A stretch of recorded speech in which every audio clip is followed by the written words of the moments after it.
project is a psycho-spiritual town hall meeting that we created right after the election in December 2016.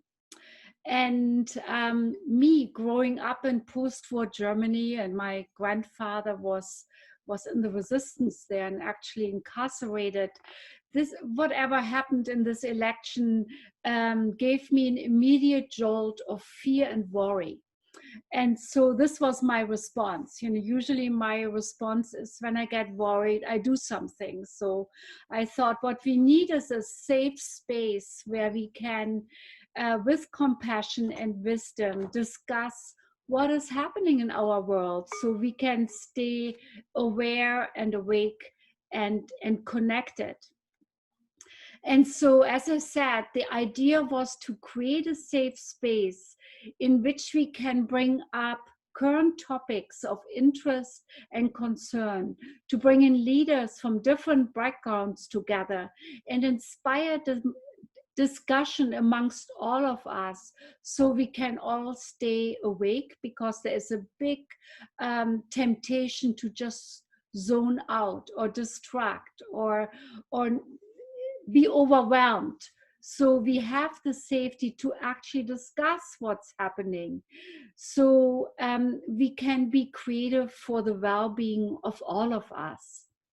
And so what we are doing in these evenings is we are beginning with a meditation, because we feel that we can then ground ourselves in a sense of inner knowing and peacefulness, and that way we can be more present to the challenge ahead. And so we invite people from an environmental background, from a social background, social activism, sociology, psychology, art, poetry, different viewpoints to come together so that we can together envision a wonderful present and future. And even though I come through my training, 40-year training this year, from a Buddhist background, Jack Kornfield is my mentor, I want to hold the space open for all kinds of interfaith perspectives and beyond faith perspectives, humanist perspectives, whatever is life-giving and creative and relieve suffering. And together with my husband, Michael, who is a hospice and palliative care physician, I started this project in 2016 and was later we were joined by Alexis Slutsky, who is a community leader and therapist. And also we got a lot of support from Julia Hamilton, the minister from the Unitarian Society, and from CLU, which is the interfaith group in town. And for those who don't know me, I'm a psychologist, physician, meditation leader, and I'm mentored by Jack Kornfield, Joanna Macy, who's a social and environmental activist, and by Dan Browns. And we have very eclectic panels with psychologists, sociologists, climate scientists, religious leaders, activists, artists, musicians, poets, and so on. And every time is different, whatever is needed, what we kind of feel the zeitgeist wants. And after the meditation, there will be a discussion with the panel, and this will be led today by Alexis Slutsky, and there will be music. And then we will open the floor for questions and answers, and be ending with a short gratitude meditation. Our panelists tonight will be Sojourner, Kincaid, Rolle, and Fidel, Seide, No, Fidel Rodriguez and Jared Seide, and they will be introduced in greater length by Alexis this evening. And I also want to introduce Anahita Holden, our musical director, and Daniel Gerard, who also Anahita and Daniel and sometimes other musicians really bring in an artistic viewpoint. And so what I wanted to propose is that we start tonight with a little maybe 10-15 minute meditation, so we all can be grounded in a sense of inner checking in and maybe peacefulness or whatever we find inside of ourselves, and be present, so that we can be creative and curious and think and feel together this evening. So make yourself comfortable.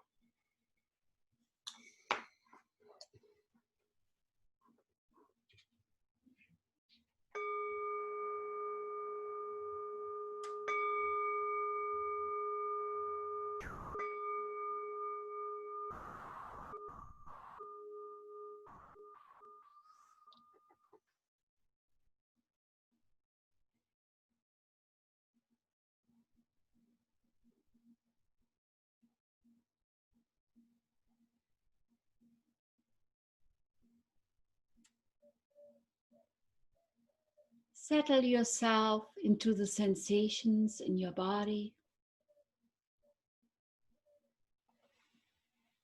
Notice the touch between your body and the chair, the ground.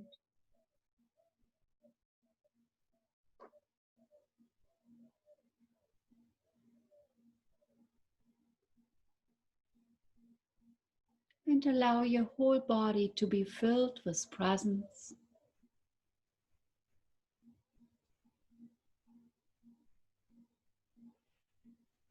With loving awareness.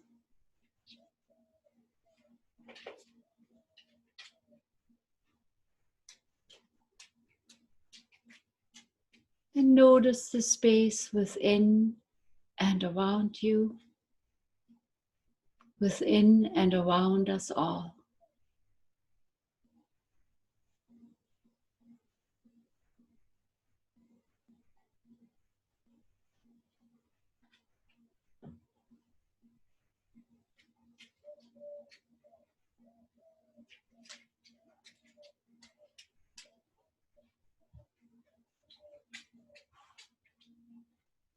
And feel into the whole entirety of your body. The felt sense of your whole body.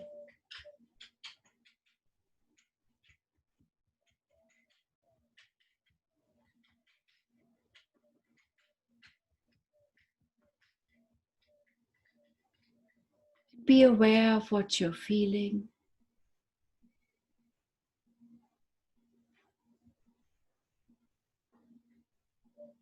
In every pixel of your body.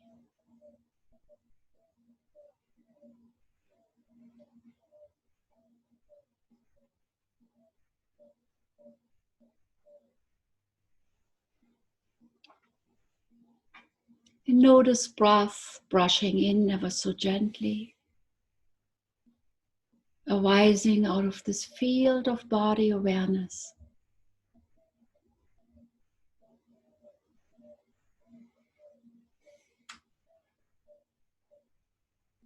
Arising with the inhale, letting go with the exhale.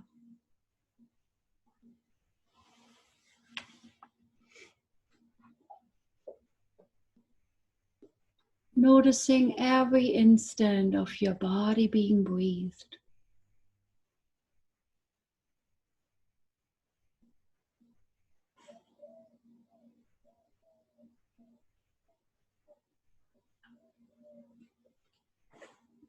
And when there are thoughts or feelings, just make a note of them.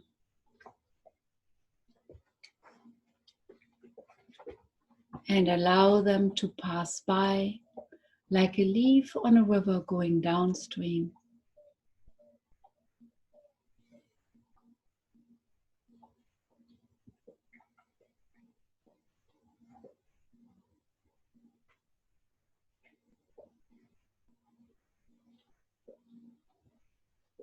For a little moment, notice the soft sensation of breath.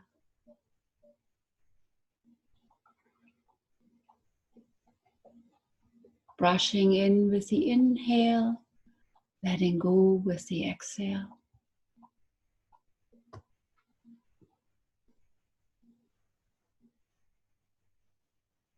Surrendering to your body being breathed.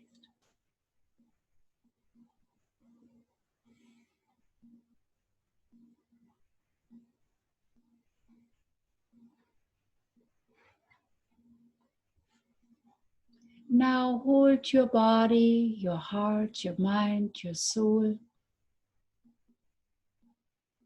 with a moment of compassion,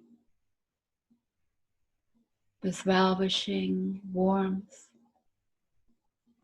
a sense of care.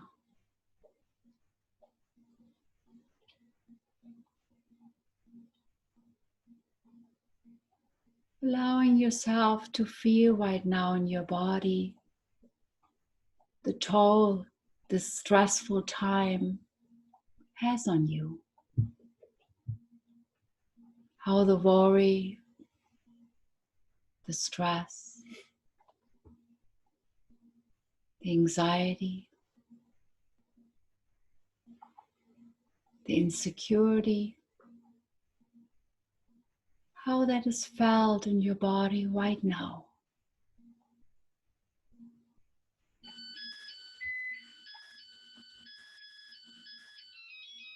How that is felt in your face,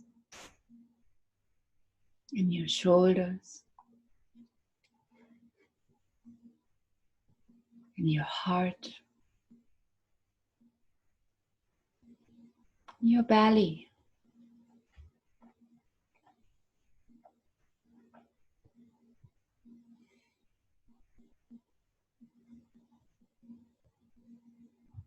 Notice breath brushing through ever so gently.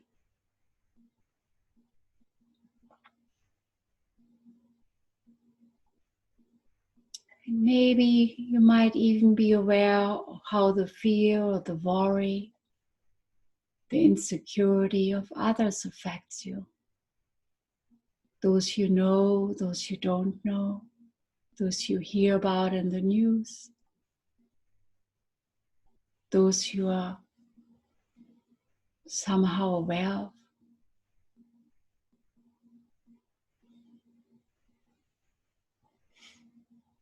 And wish them well. Extend your caring, your interest, your warmth. Wish them all well.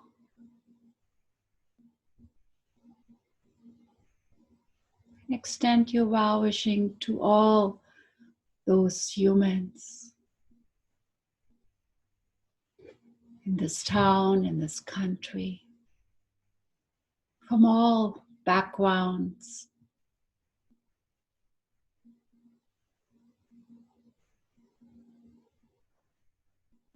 And let's include everybody.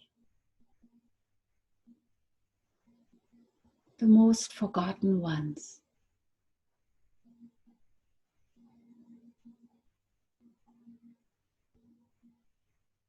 From all ethnic backgrounds and religious backgrounds. Those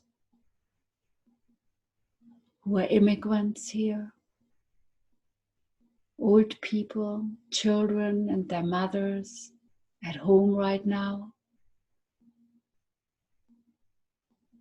Families. Extend your well-wishing to all those who are stressed and afraid. Extend your well-wishing to all those in the world the farthest corners of this world. May we all be well. May we all be taken care of. May we all be included in each other's care. And other than human beings, animals, creatures, the earth, the waters, the skies.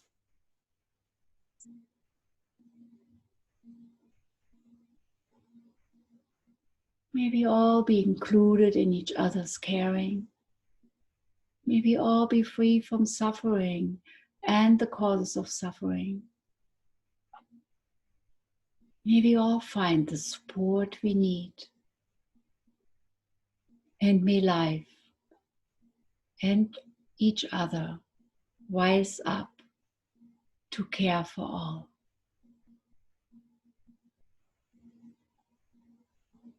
Notice breath brushing through ever so gently, connecting inhale with exhale and exhale with inhale.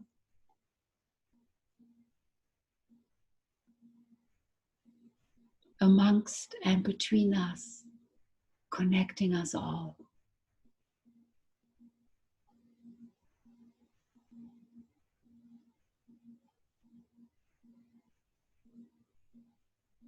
May the benefits of this practice go out into the world and beyond.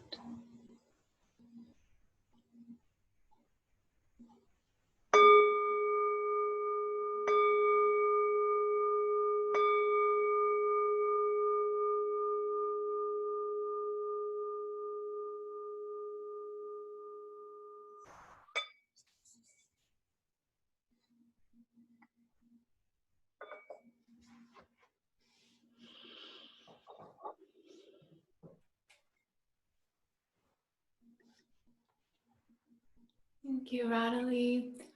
Be sharing a song with you all, sung by Dinah Washington, amazing African-American jazz singer from the 1950s. And the song is called This Bitter Earth, but it's actually a song of hope. Idea being, playing it now, thinking, well, we've been witnessing atrocious acts of violence stemming from a long history. We're also seeing changes being made. And so just carrying with us that message of hope, the last words in the song being, this bitter earth may not be so bitter after all.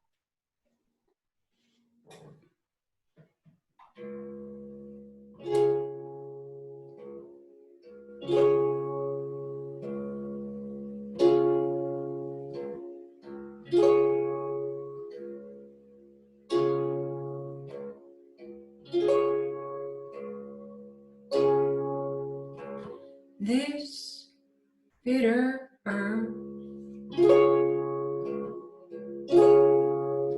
and well, what a fruit it bears.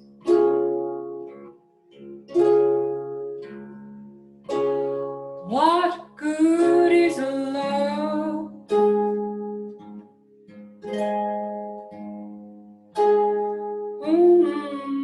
that no one shares?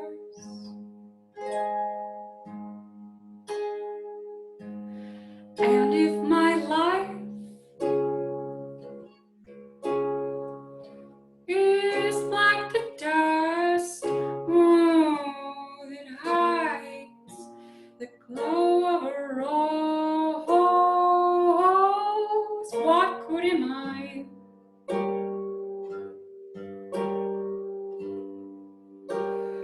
Heaven only knows.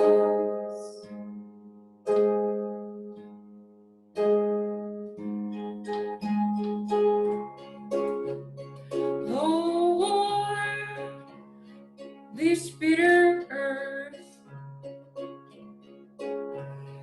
yes, can be so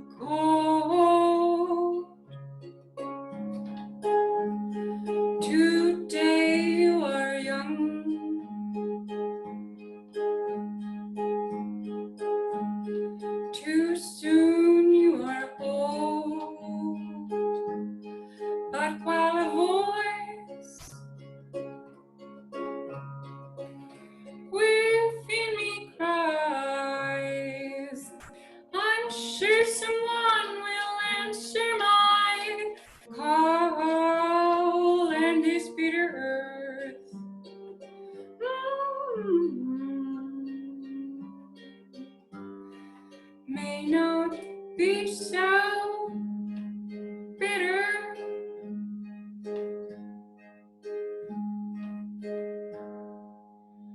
After all.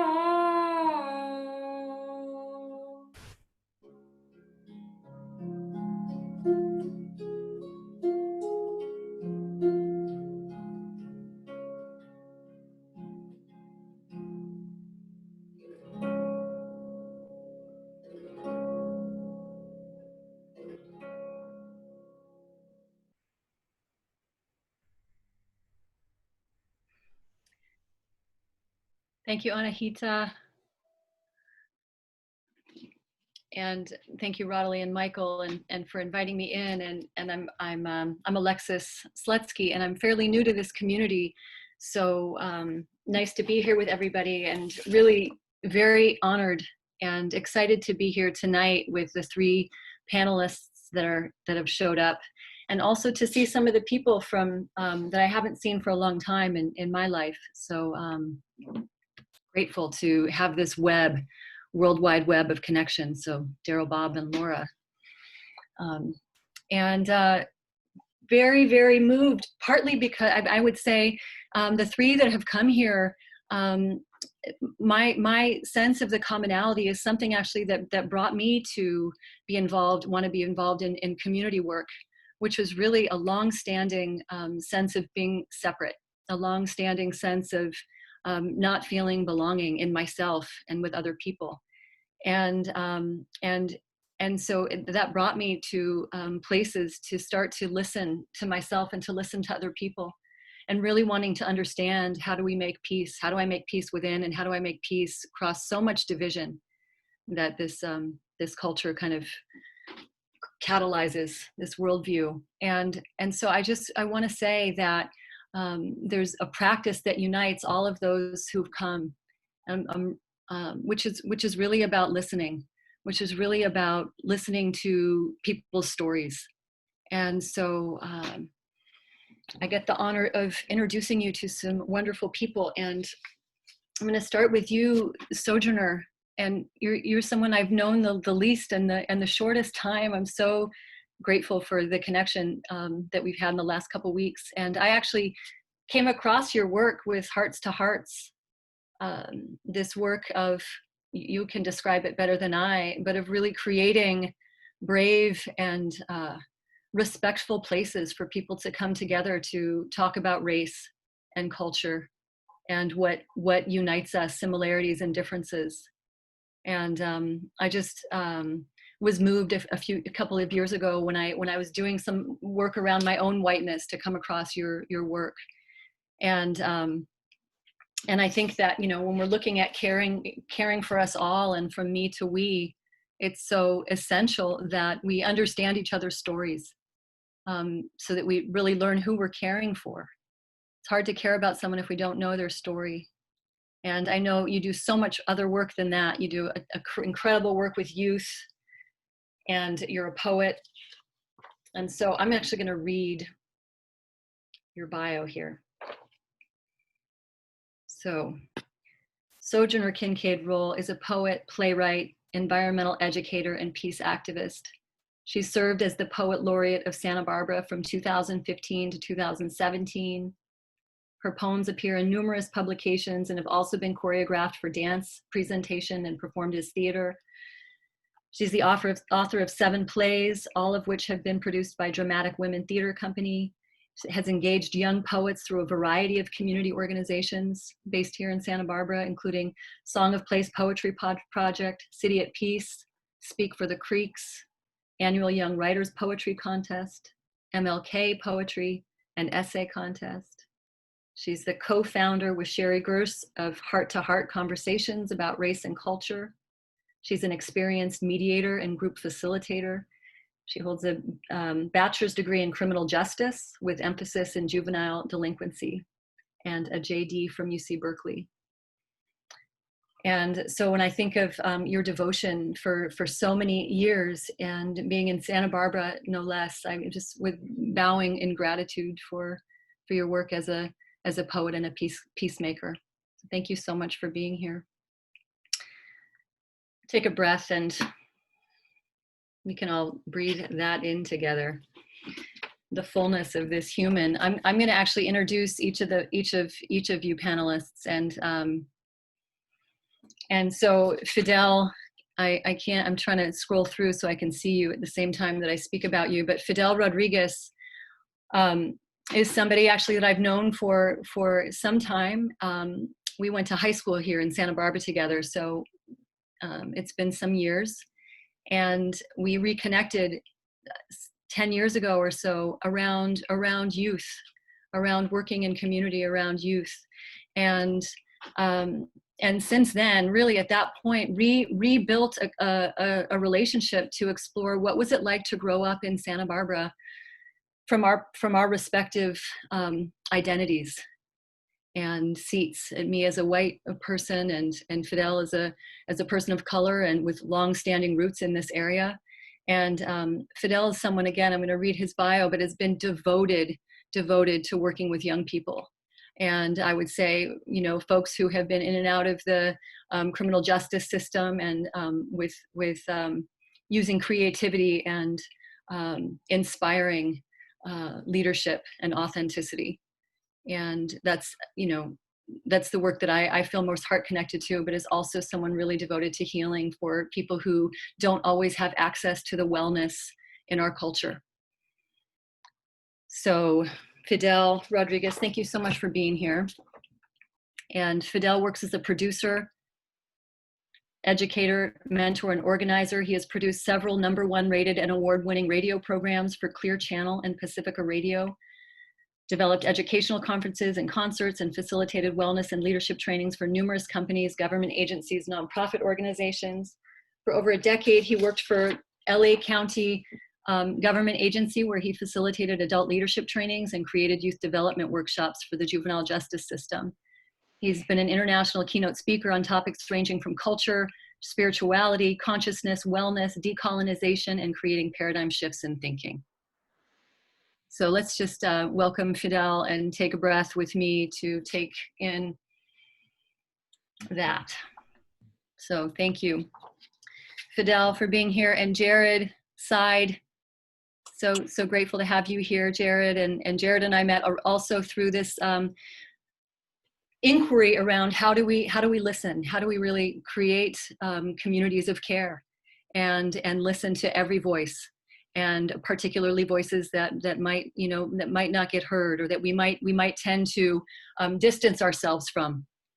And so this sense of how do we build communities of care, and Jared has been devoted for many, many years in that regard, and specifically in the last years with working in places that are very difficult, you know, places of conflict, and places where the listening can be challenging in prisons, with law enforcement, and many other places, conflict zones. So Jared Seide is currently the executive director of Center for Counsel, a nonprofit organization that trains practitioners in using counsel to promote wellness and resiliency and foster compassion. Jared has worked extensively with schools, prisons, law enforcement organizations, as well as community-based organizations and businesses to promote individual resilience, foster thriving communities and organizations, and advance social and restorative justice with training programs that combine mindfulness with practice of counsel. And you can read more about his work in the June issue of The Sun magazine, which is awesome. So thank you so much, you three. It's really, really an honor and exciting to have the threads that unite you three, and also the distinctions present tonight at such a powerful time on our planet. So I'm going to invite each of you one at a time to speak about your work. And I want to invite everybody else, all of us here who are listening, to continue to settle into our presence and our capacity to listen. Because really, I think that's part of what the invitation is how do we actually listen to each other? And so as much as possible, we're going to engage the chat column of the Zoom screen after we hear from the speakers so that we can field questions or comments from any of you who have some for all or any of the speakers. But for now, I invite you just to be present and listen from a place of our heart. I think we can tend to want to jump to the we so quickly. So it's really listening to what's unique about each one as we understand this. How do we care for us all? And again, thank you, Radhule and Michael. So are we good to go, you three? So Sojourner, I'm going to unmute you because let's see. You're going to have to unmute yourself. It's not letting me unmute. Okay. There you are. Okay. First of all, I did not know. I can tell I know Fidel, and I don't know who Jared is. Jared, you want to wave? Can you see Jared, Sojourner? I must have to go to another. Wave again. No, I still don't. You might. You know what I'll do? I'm going to unmute. Actually, Jared and Fidel, maybe you can unmute yourselves just for a minute. Unmute yourselves and just say hello to us. Hello, everybody. Thank you so much for inviting me. This is Fidel. Hi, everybody. I don't know if you can see me, but I'm here, and I see you. Thank you. How you doing? Good. Long time, man. Yeah, nice to see you, Fidel. Sojourner, did you Sojourner, see? can you see me? No. Are you waving? I am. I'm waving hard. Say something again. Hi, I'm right here. Oh, maybe so. Okay, so let's move forward. How about that? Okay, great. Thank you. Oh, we're doing it together. So, Sojourner, if it's okay, I would love you to begin and open the way for us. And the invitation is to speak about your work in community, and whatever you want us to know about that, what we might learn from the work that you've been devoted to, and you can share how you got into it, anything you want about that. So. Okay, so you've already said I'm a poet, and so I have a lot of other things I say. I am a peacemaker, a cultural advocate, a community advocate, arts advocate, but it really all boils down to a way of peacemaking. I think ultimately I'm a peacemaker. I think I discovered my penchant for making peace when I was in high school, and I didn't know of that as a direction or a calling or a feeling. But I always was trying to intercede or speak up. I feel very strongly that much of our conflict comes from misunderstanding. And I think that has always been what, as a word person, I have tried to do, was to clarify where I hear people misunderstanding each other and not speaking directly on the same page with each other. I think that's kind of underpinning. However, I'm from the mountains of North Carolina. I was raised by my grandmother. My grandmother was an activist in the community, and primarily, even though when I went to live with her, she had two sons still living at home. They were teenagers or almost teenagers, and so in the 8 years that I lived with her, all through my elementary school, it was the two of us really mostly, because the two boys were off doing other things. And I went to all the meetings with her. I, took notes for her. I did all kinds of things. And so in the process, I feel like I became like my grandmother in the effort to do the things that my grandmother wanted me to do. And my grandmother really liked poetry. So because she was a public, sort of in our community, in her church, she was active. In the school, she was president of PTA, various things like that, endeavors. But she always included poetry in what she was doing. So I think I kind of got marked to be a poet. Often I say now when I speak to a lot of groups, especially young groups, and to parents, I say, whatever you're doing at 5 may be what you're doing when you're 55. And so even though I never knew that I would become a poet, when I was 55, I looked back and I had become a poet. And I realized it was something that I had started on long before I ever picked up a pencil or a pen. But I did start to become a writer when I was, I was a good writer in school, and people would ask me to write things for them. And so I think that's kind of where that stems from. I was what I would consider a troubled teenager. Let me see, when I was finished the 8th grade, I went to live in different other places with the different other family members. But I always felt like I had a certain kind of sadness about me. And so I became very sad during my teenage years.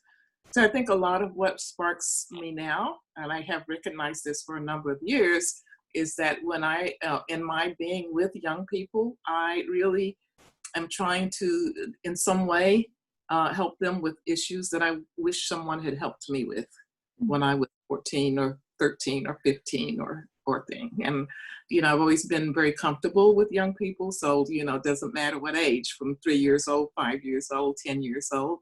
I always feel like I can develop a camaraderie with them or a sense of trust with them. And so I think young people have come to me as much as I have pushed myself toward young people, but always to sort of what I would say, mark the road a mile before and help in any way that I can and be a friend, really, and a confidant and a person that they can be involved with. So that's one thing about, I think, is my basic core, is the need and desire for peace. When I came out of a situation which was not always peaceful, I don't mean that I was subject to abuse or imply anything like that. I was well taken care of by my family and the various branches of my family that I lived with. But I was able to see and observe a lot of negative interactions and conflicts with people. And it was something I always wanted to not have happen or not be there, or sorry that I saw it, or hide from it, or whatever. And now I say that my motto, and it has been for about 40 years, is a world peace through human understanding. And it still goes back to the idea that I feel much of our conflict is based on misunderstanding and failure to see other people, but failure to hear other people.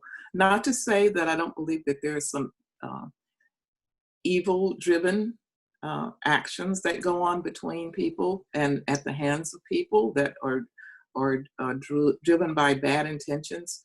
But I also, I have been involved with, when I was in undergraduate school and I got an internship at I think the district attorney's office, they gave me the assignment of doing pre-bail interviews for people who had been arrested for something, and then they needed to tell their story so they could decide what to happen. And the very first interview that I did was someone who had been convicted of murder.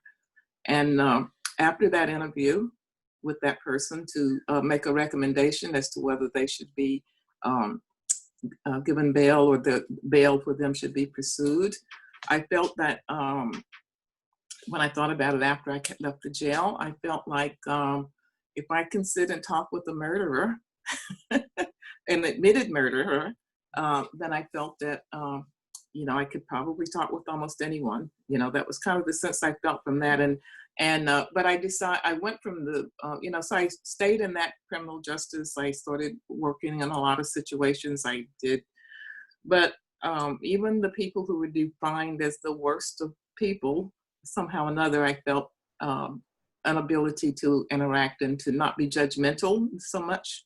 And as I developed through my undergraduate years and my law school years, and coming out of law school, I did not want to practice law. I knew that the legal system, and I had seen a promotion when they were recruiting lawyers. I was not happy in law school. I wasn't happy a lot of my life. But when there was a promotion, a circular that came around to us for students who were going to apply for law jobs. And I won't name the district attorney's office that put this recruitment bulletin out. But the first line was, "Do you like going for the jugular?" Mm-hmm. And I knew absolutely that I did not like going for the jugular. And I think it's probably in that moment that I decided I was not going to become a lawyer in the way that I had imagined I would. And so after a few years, I moved to Santa Barbara. I got into mediation sort of by accident. I moved to Santa Barbara and I had sort of a clerk's job because I really wanted to write poetry on the beach. That's what I said. And when I moved here, I was going to be here for a year. And I was a budding poet and, speaking at festivals and reading poetry and stuff like that. So that's what I was going to do here. It's such a beautiful place. Come here and write poetry. Of course, you have to get a job. And my job ended up being at City Hall.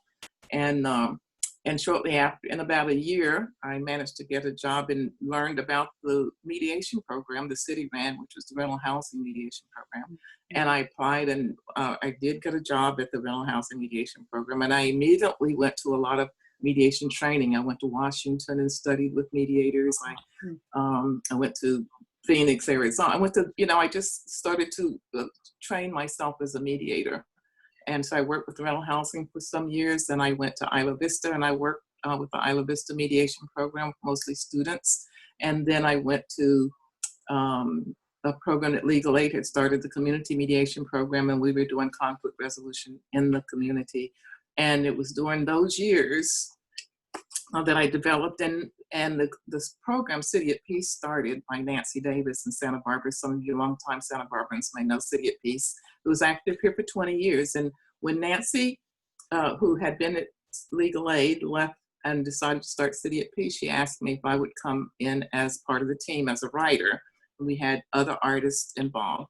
And it was conflict resolution in theater. So we would recruit kids, talk to them, do a whole series on social justice issues and understanding each other. And then we would let them tell the stories of their lives. And from that, we would create a play. And so we put on a play every year that was made up of the stories of the young people in Santa Barbara who were really suffering. There was some huge, and I don't know, I'm not as in touch with the young people of Santa Barbara now as I was, say, 20 years ago. However, if you haven't been here long, you might know that the city went through a real strong series of young people and gangs, and then a whole process of at-risk youth and all of that. Sorry, I'm just gonna interrupt just to say I think that point of the youth in Santa Barbara with the gangs is a good kind of segue point. And if we can, I would love to come back to you and have you, if you want, to share some poetry. But I just want to make sure that we can hear from each panel person. So my all right, I actually have a poem for that particular moment, and I'll be glad to read it. Maybe would you be willing to read that now? Is that? Yeah, well, I have it open here. Beautiful, thank you. And you might see in the background of my picture that I chose very carefully today to be what my background is. And some of you may be familiar with Casa de Maria. Radhule, I know you do groups at La Casa de Maria. And this is the peace circle that the youth put together at La Casa de Maria. It was put there in 1993, and you might see that there's stones in the background. Sorry for me, I don't know, the pointing doesn't work, but it's a picture of stones, and maybe if I move a little bit, you can see that it's actually a picture of me in the stones. So that circle of stones was started when they had a national youth conference at La Casa de Maria, and it was memory stones. And so every young person was asked to make a stone and put the name of somebody that they wanted to remember. And it was at a time when actually over 4 youth had been killed from violence in Santa Barbara in a short period of time, like over a span of about 2 years. And so this is called the Peace Circle. It's still there, wasn't destroyed by the mudslide, thank goodness. And I wrote a poem once when I went out there to visit, because every time we had a retreat, and La Casa was open to the youth programs to come there. Every time we had a treat at the end of the retreat, we would one day would be spent making a stone. Each young person would make a stone in memory of somebody, and then that's how the circle grew and grew and grew. And one day I wrote a poem in that. And I have to use my magnifying glass, but I'll do it with fine read this pretty quickly. Called Painted Stones at La Casa de Maria.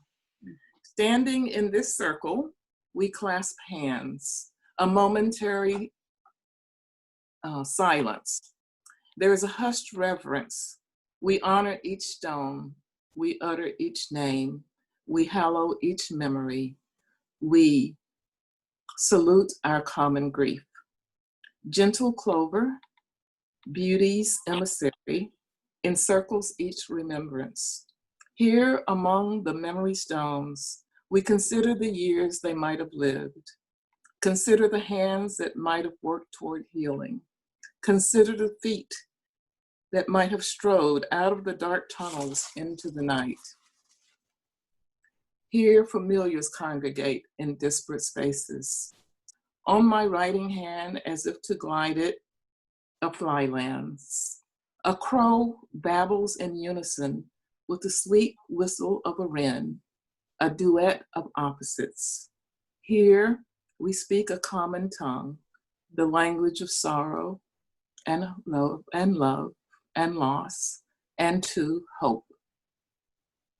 And if you ever could visit that circle and see all the stones that young people have made for other young people who have died, often in a violent way.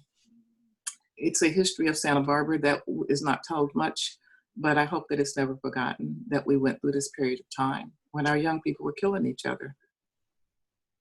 Thank you so much, Sojourner. Thank you for that, and for the potency that can come through poetry, and to get a window into your life journey. And sorry to have to interrupt in the fullness of your life. There's so much. I appreciate being able to share. Thank you. Yeah. So we'll hear back from you. Yeah. We'll go to Fidel, and Fidel, same thing, to share. What would you like to share with us about your work, your community-based work, and what we might learn? I thought it was an interesting segue with the youth. And anyway, whatever though, there was lots of beautiful moments. Thank you, Sojourner, for sharing a piece of your narrative and the work that you've done, and to kind of contextualize even what you got from your grandmother, and just I think it's, first, and also thank you for inviting me to share what little I know.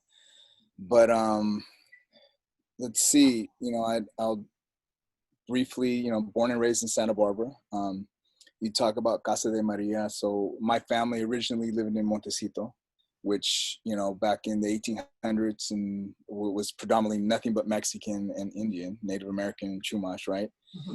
Which is not the case anymore. So, so as you speak of lots of deaths not being acknowledged during that time period when you were working with youth, it's kind of like the history of Santa Barbara. There's lots of unacknowledged, unfortunately, narratives of many people that have passed in that city, and atrocities, etc. But my family, so my grandfather owned a house on the bottom of Santa Barbara City College. Now there's nothing but condominiums in that. It's like the backyard I grew up in was a whole block of orchards of walnuts and apricots and peaches. And so kind of like I grew up really, really nice the first couple years, 3 years of my life. My mom said I used to play in that.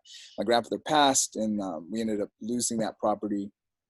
And I could, just briefly, lots of childhood trauma, sexual, physical, developed this fight-flight response, I think, since the time I was about 3 years old. I was kicked out of every grade, from my first grade all the way to my senior year in high school. I understand my narrative enough now to really kind of look back at all that stuff, and I was always involved in sports. So I was really good in many different sports. I grew up at the West Side Boys Club right there on San Pasqual. And, but at the same time, I was involved in, started drinking at 12, at 16, started selling cocaine in the 80s. My father was selling cocaine at that time. And just in and out of the juvenile system. I first got arrested at 7 years old for stealing some tapes at some record store on State Street, and literally was handcuffed and put into a car and taken to the cell at Santa Barbara Police Department. They took my profile, my headshot and a profile, and they gave that Polaroid to my mom, and they told her if he continues down this path, this is the type of life that he's going to look forward to. I mean, literally, that's what they did. And for whatever reason, I can't find that photo anymore. But all that to say is like that journey kind of continued. At 22 years old, I wound up with 3 felony batteries. Went out on my 22nd birthday partying and ended up knocking 3 people out. And Sojourner, I don't know, do you know Paul Caprito? Not well, but I know the name, yeah. You know the name, right? Yeah. So he was a public defender for me as a kid. And during that process, I ended up, he ended up seeing me after my arraignment. I was, you know, very scared because I was pretty much going to go to prison. And he invited me to his office. We had a long conversation the day after my arraignment, and he gave me some ultimatums to you know, a decision I had to make, which I did. And he became my attorney. He didn't charge me, and his ex-wife was the DA on my case. And they worked, like what I like to say, especially because a lot of the young people I work with that are fighting for their fitness, I got a deal. I walked with 1 misdemeanor battery. I didn't do no hard jail time, you know, restitution, some county time, but I didn't go to prison. And right after that, probably 6 months later, somebody had given me the autobiography of Malcolm X. And the minute I dove into that narrative, like just everything changed for me. I started to go back into memories of things that happened to me as a child, as things that happened to me when our schools, I used to go to McKinley, that was on the west side. When they shut that down, we got bused to, Monroe. I got bused to Monroe School, which is on the Mesa. If you're not from Santa Barbara, it's just it's a more affluent area. And that's where really I started to witness and experience racism. And also parts of that embedded in my mind to assimilate at the same time, because I began to kind of see like, damn, white people just live better. You know what I mean? And I can look back at that now and understand that. Also, the racism that I experienced as a kid, because my mom was a janitor for 25 years in Santa Barbara, and to make extra money, we used to clean different offices. So like Dean Witter's stockbroking firm in Santa Barbara, I used to clean that like at 12, 13 years old. And there was an aura that now I understand what it was, but it was just kind of like a subordinate feeling that you felt, you know what I mean? Cleaning and how people treated you, or how maybe they had verbally, you know, not acknowledged my mom, right? And I was just, you know, I was a teen witnessing that. So anyways, the Malcolm book helped me understand that. It contextualized history for me. It gave me ideas about, were there anybody such as Malcolm that were Mexican, right? I wasn't even asking the Native American question yet, because that wasn't even in my circle of understanding. And I was blessed to have a mentor come into my life at Santa Barbara City College. His name is Tony Jackson. He still teaches, I think, at Santa Barbara High School. Mr. Jackson lit my world up. I know him. He's Yeah.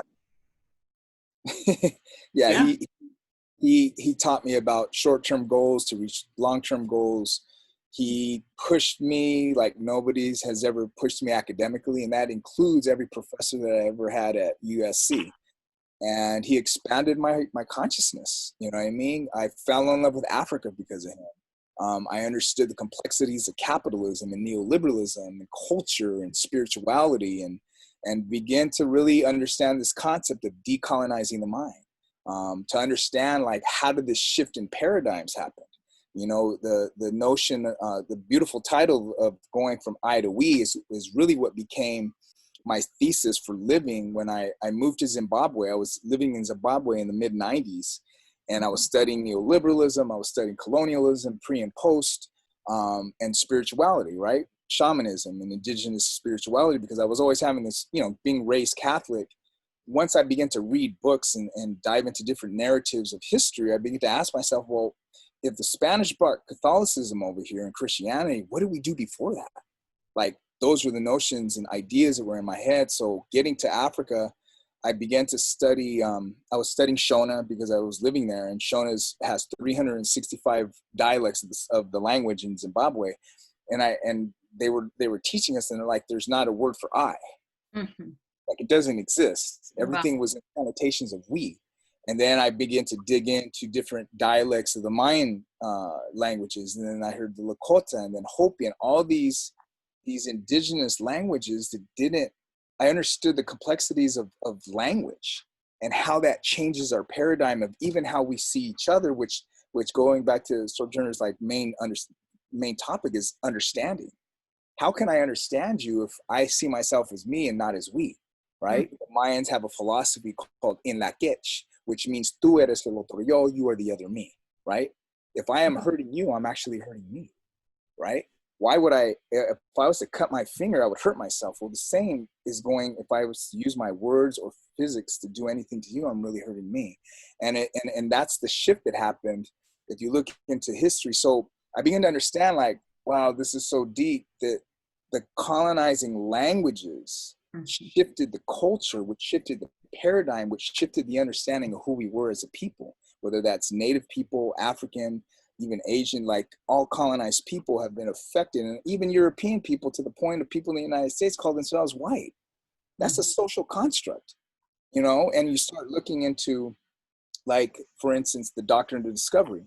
This is a doctrine that was put out by the church back in 1451, 52. And that was a policy that allowed any Christian, right? So whether it was England, whether it was Spain, Portugal, etc., to be able to get any land from any person that was a non-Christian.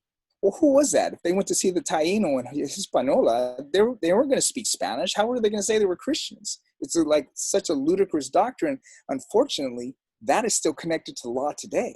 And what the crazy part is when you dig a little bit deeper into the doctrine of discovery, you will find the church was using that in indigenous Europeans, the Celtics, the Druids, the Basque. And so this is really the understanding, if we're really going to start peeling the onion back and understanding, how do we go from I to we, right? How are we dealing with, if we're looking at Black Lives Matter, we have to begin to peel that. So at some point, if we're having to say Black Lives Matter, it means somebody was dehumanized. If white supremacy is the dehumanization of African and indigenous people, when did that start, right? Caucasian is not even, it was based on an opinion of some anthropologist supposedly going through the Caucasus Mountains and seeing this group of people that were so lovely to him, and he equated those with Europeans, and it was just like, it was based on opinion. It wasn't based on any type of science or knowledge. So we begin to destruct a lot of these concepts that we have in society, and we begin to understand that they're fictional.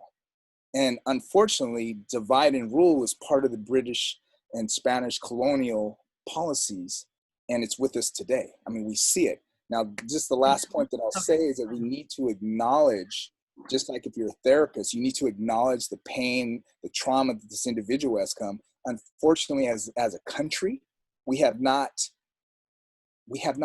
talked or labeled about the elephant that's in the room, the historical trauma that has happened. I don't even call a lot of these people and these men that did these things, if you want to call them white men that have done these atrocious and atrocities upon human beings, racist, I call them psychopaths.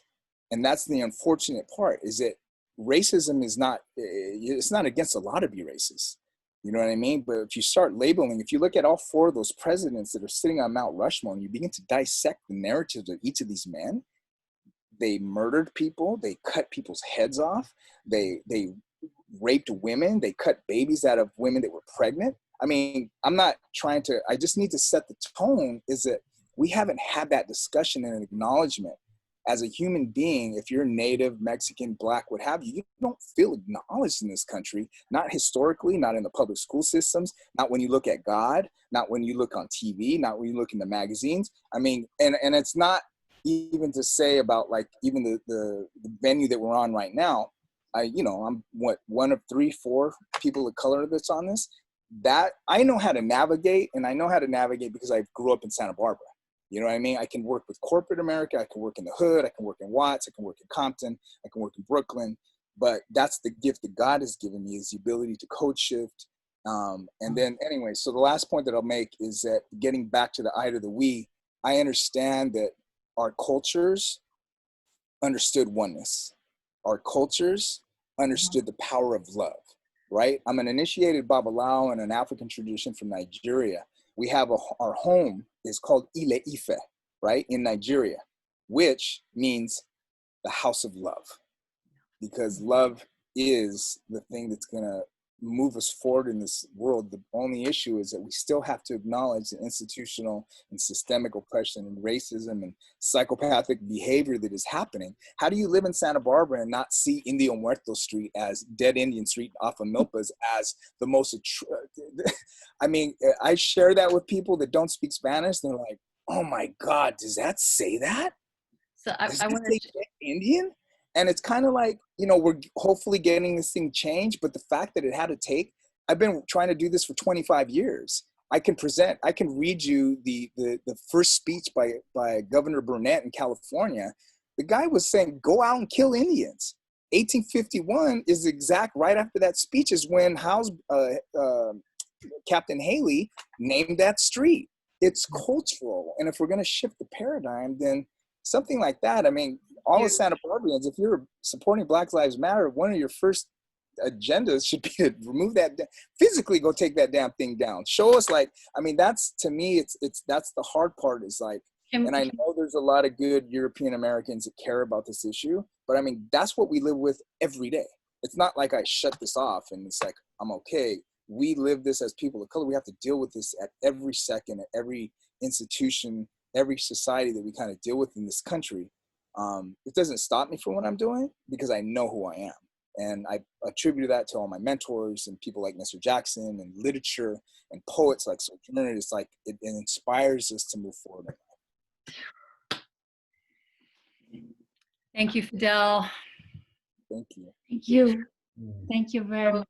So full, like just the beginning of the taste. I just say from both of you, Sojourner and Fidel, it's just, thanks for bringing yourself and all of that, and such important conversations, and because a lot of us here are from Santa Barbara, and it is such a time of reckoning, you know, personal reckoning and collective, and how do we build a we. Thank you so much.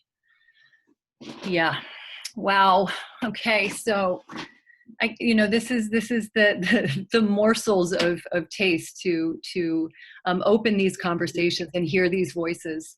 So I'm going to go to you, Jared, and I know that, I'll leave it to you, because I want to hear from you about the work that you're doing around collective care and community, and also know that there's a short video clip that we're going to see, a 2-minute video clip of some of the work. So however you want to do that.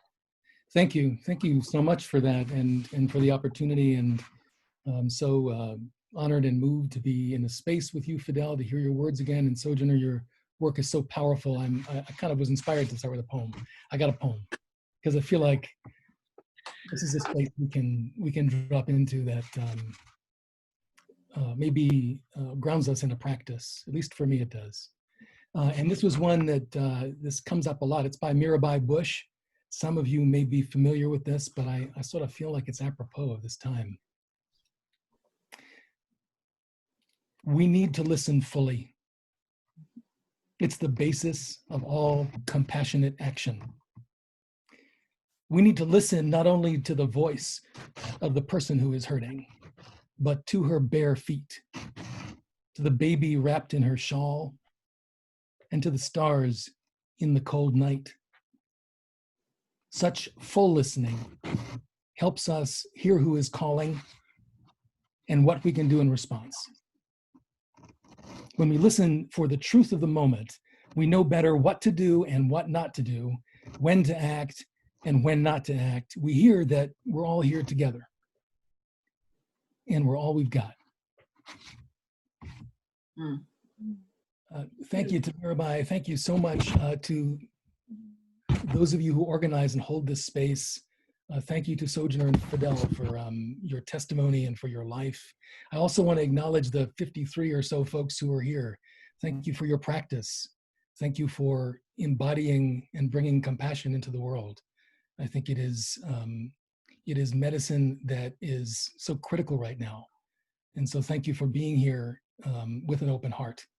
I also want to express gratitude to all the teachers and to the ancestors who have led us and taught us and shared with us so generously about how to come together in a good way and open our hearts together.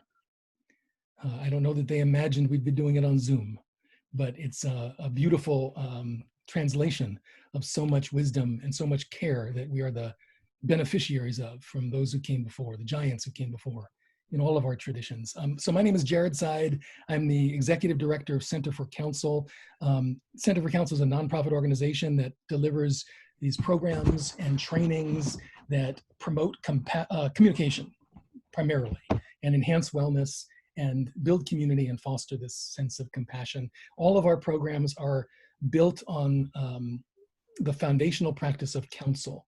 And for those of you who don't know what counsel is, it's a mindfulness-based practice of coming together in a circle to listen fully, as Mirabai Bush says. In counsel, folks take a backward step and they become very present and they speak from the heart, one at a time. They listen deeply for what resonates. They speak from personal experience, and they listen to understand, not to analyze or to judge or to disagree or to agree or to form opinions, but just to regard and to understand. And so counsel is a practice that fosters connection and builds relationship. Counsel is a thing that we do to remind us that we are profoundly interconnected. It's not enough to talk about it. And I don't think it's enough to practice in isolation. I think we have to find a way to actually do it and to do it together. And we have had this amazing opportunity at this organization, Center for Counsel, to bring the practice of counsel to schools and to prisons and to healthcare organizations and community-based organizations, and now to law enforcement. We are currently working with 6 cohorts of Los Angeles Police Department officers, 175 LAPD cops, bringing the practice of counsel and the practice of mindfulness into the precincts, into roll call. And it's an extraordinary time. I feel very privileged to be doing this critical work in a place where we need it badly, desperately maybe. And I would say that in every case, wherever we go, we are working with folks to share skillful means of coming together and bearing witness, enabling compassion to arise. And we are developing the grounding and the resolve to play a part in this moment of reckoning, in this moment of healing, in the nourishing, in what many of us believe and hope and pray is the emergence of true beloved community. That's the big work. And so I'm really grateful to be able to share with you a little about what counsel is. Counsel is a practice that teaches us to pay attention, to notice our bodies and our breath and our thoughts and our emotions, to notice as we listen to others where we are moved and where we recoil, to pay attention to that still small voice inside us, and to pay attention to who's there with us in our circle, who is with us in this journey. Notice who is there with us and notice who's not there. Notice who is not in our circle. I think that's the key. Can we notice who's not here for whatever reason? As we start to think about us and them, what's them? Who is the other? What does that really mean? How is it that somebody who is not here? And what is the importance of that question? So anyway, right now our offerings are all donation-based. We are offering this to the world because we feel it's of service. Generally speaking, we are grant funded to go into prisons and to go into schools and to go into police departments and do this work. And since we can't go any of those places, we are making offerings to the public. And I kind of wanted to have this space to invite everybody who's on this call. Please go check out the website and sign up for one of these free offerings. It's an opportunity to show up in this way and to practice offering the gift of your regard in a contained way, an intimate way. The circles we do are small. They're 16 or so people, no more than 20 people, but it is something that is surprisingly really nourishing. And it's a muscle that I think we really need to exercise until we're able to get back out there. We are in so many prisons and schools. We're in 28 of the state's 35 prisons. And I have to say that our incarcerated friends, my good friends who are inside, they're having a real hard time right now. It's important to listen because there's an enormous amount of suffering and it's breaking our hearts not to be in there with them. There are thousands of individuals coming into these circles to bear witness and to develop this muscle so they can be of service when they come out. And so I get 2 minutes, and I really wanted to share with you guys a little snippet, because these are the voices that need to be heard. When incarcerated folks, the thousands that have been working in these programs, parole and come to Los Angeles and play a part in holding this kind of space, and when the officers have the courage and the desire to meet the other, and when the activists that we are training decide that it's time to actually step beyond their comfort zone, then something is possible. We develop a practice like council as a container, as a way to approach coming together beyond the places where we disagree, beyond differences of opinion, beyond right and wrong, as Rumi says, in that field beyond where we're just folks. And so we did a little piece called Circling Up. 2 minutes of it.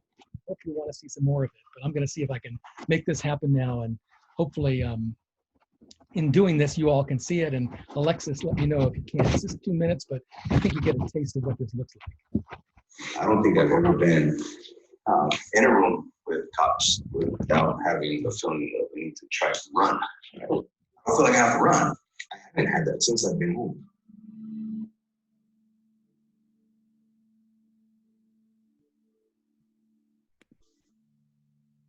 Taking someone's freedom away. It's a very real, serious thing to put someone in handcuffs and take them to jail. It's a huge responsibility. And in this community, it can represent oppression, the history of conflict that we've had.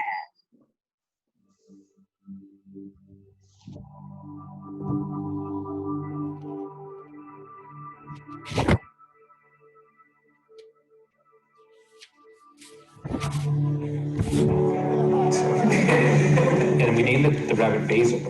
But it was only basil for like 2 days, so I started calling it bun buns, which is so stupid. And everyone calls the rabbit bun buns now, and it got huge.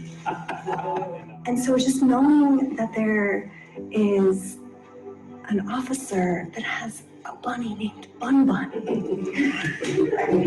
Like, I wish that the uniform could also convey those beautiful little sparks of our humanity. Jared was talking about it in prison about what was going on with the LAPD and just what Center for Counsel was doing with law enforcement.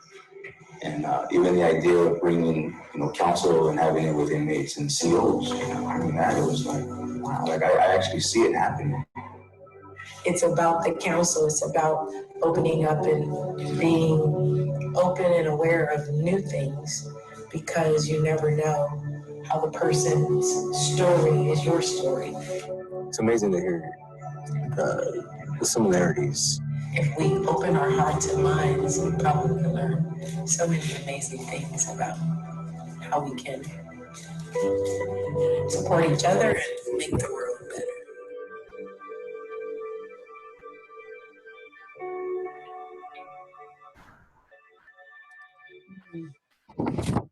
Thanks for checking that out. I really would love to share more of it with you. Sam's story, who's sitting with Lieutenant Brooks at the end, it could be the sort of the twin of Fidel in the way he described it. Some of the details were strikingly similar. And he spent 17 years in prison and came out and wants to sit with the cops. And there's some cops who really just want to be in the room. And that's an extraordinary thing. The quality of deep presence practiced by individuals and collectively is just an extraordinary resource right now for bearing witness and for grounding in our truth and for the arising compassion that I think really needs to inform our actions moving forward. Counsel is a upaya, for those of you familiar with that. It's a skillful means. It's like zazen or tonglen or yoga or poetry. It's an opportunity to bring deep listening, to listen from the heart, and to really inform the way it is we meet suffering in the world. How can we open ourselves to the words and the meaning and the ancestors and the triumphs and the trauma and the stars in the cold night? How can we really allow ourselves to hear that, to embody and become the change that we seek in the world? I think we need to start with the listening. I think asking the question of how it is we're experiencing this moment in our body and in our minds and in our hearts, how we observe the moment, how do we stay awake? I think that's a great question. How can we be more deliberate in the way we take care of ourselves and our critical relationships, our important relationships, the people in our innermost circle? How can we be most self-aware and notice our dysregulation? I think in council, we learn to lean into the circle, to learn from the circle, to be fed by the circle, and to enlarge our circle.